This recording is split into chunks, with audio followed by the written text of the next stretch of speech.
खिलाड़ी नंबर 1। ये game show आप रोज़ देखते हैं जिसमें 3 खिलाड़ी होते हैं और इस हफ्ते मेरे ख्याल से सबसे चुनौतीपूर्ण हफ्ता था ये। अमित सेठ और पंकज जी और आशीष 3 खिलाड़ी थे इस बार और अमित जी की रिटर्न्स बिल्कुल फ्लैट रही। पंकज 6.8 थी और आशीष इस हफ्ते भी इतनी बड़ी आई थिंक टेबलर्स के बीच में करीब 11.25% के स्विंग निकाल कर ले गए। उनके ट्रेड्स को देखते हैं ज़रा। देखिए, मैं जब उनके ट्रेड्स को देख रहा हूँ तो एक फीलिंग आ रही है कि उन्होंने लार्ज कैप से हट के अपने आप को थोड़ा सा मिड कैप्स पे कैपिटलाइज किया। एजिस लॉजिस्टिक्स 4% का, गुजरात फ्लोरो जो उनके बेस्ट ट्रेड्स थे उसमें 3% का, रेमंड्स में लगभग 2% का, महिंद्रा हॉलीडेज़ में 2% का, श्याम मेटेलिक्स में 1%, शोभा 1% और केनारा कंस्ट्रक्शन में। तो आशीष जी, आपको शुभकामनाएं। पहले तो आपने गेम शो देखा और ये खेला और जीता भी इस बार। ये खेला इसलिए कह रहा हूँ कि मुश्किल था इस हफ्ते और लार्ज कैप में तो काफ़ी खासी वॉलेटिलिटी थी, इंडेक्स काफ़ी वॉलेटाइल था।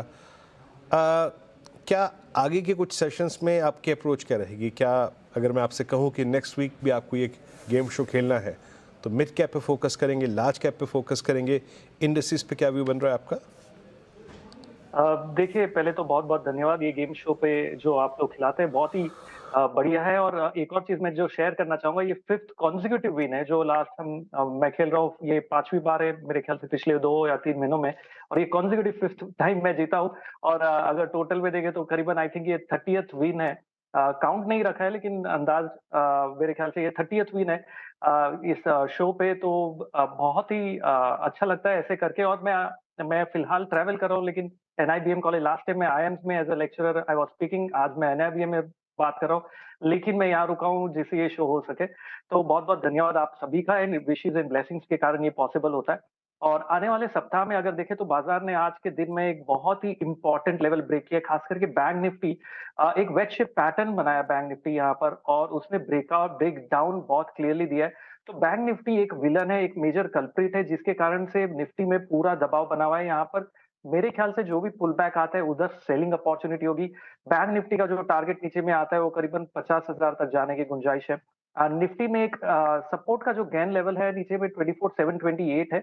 आज 24,800 के नीचे है, वहां से अभी थोड़े फाइनल ओवर में पुल बैक दे रहा है। लेकिन अगर 24,728 ब्रेक होता है तो थोड़ा और नीचे जाने की गुंजाइश रखते हैं। ओवरऑल ग्लोबल मार्केट में प्रेशर बना हुआ है, और साथ ही में निफ्टी में बैंक निफ्टी के कारण प्रेशर बना रह सकता है। लेकिन ऐसे में चलते हुए चुनिंदा स्टॉक्स में बाय करके चलना होगा। जैसे हमने फ्लोरोकेम भी दिया था यहीं पे शो में, वो अगर आपने होल्ड किया होता तो 15% के रिटर्न बने हैं। आज भी 6-7% ऐसे बाजार में ऊपर है। सुवेन फार्मा अभी भी 5-4-5% के तेजी दिखा रहा है। कॉनकॉर्ड बायो जो मैंने शुरुआत में भी दिया था शो के स्टार्टिंग में फर्स्ट या सेकंड डे पे, वो भी बहुत शानदार चला। तो ओवरऑल अगर आप देखेंगे तो चुनिंदा स्टॉक्स में डिफेंस है, ये देखिए आप, सारे डिफेंस है, कॉनकॉर्ड बायो, सुवेन फार्मा, कैश स्टॉक्स है जो निफ्टी से थोड़े परे चलते हैं, थोड़े अलग चलते हैं, और इन स्टॉक्स में बाइंग है। तो आने वाले वीक में अगर मुझे प्ले करना है, पहले तो मैं देखूंगा इंडेक्स का क्या मूड है, क्या इंडेक्स निफ्टी वापस 25,000 के ऊपर जा पाता है तो मैं लार्ज कैप नेम्स में जाऊंगा, और नहीं जा पाता है तो ये चुनिंदा स्टॉक्स में अगर सिलेक्ट करना होगा तो इन स्टॉक्स को मैं चुनूंगा खेलने के लिए। ओके, बहुत बहुत शुक्रिया आप इस हफ्ते इस गेम शो में शामिल हुए आशीष जी, और इस चुनौतीपूर्ण हफ्ते में आपने इतनी अच्छी रिटर्न्स निकाली, बहुत बहुत शुक्रिया।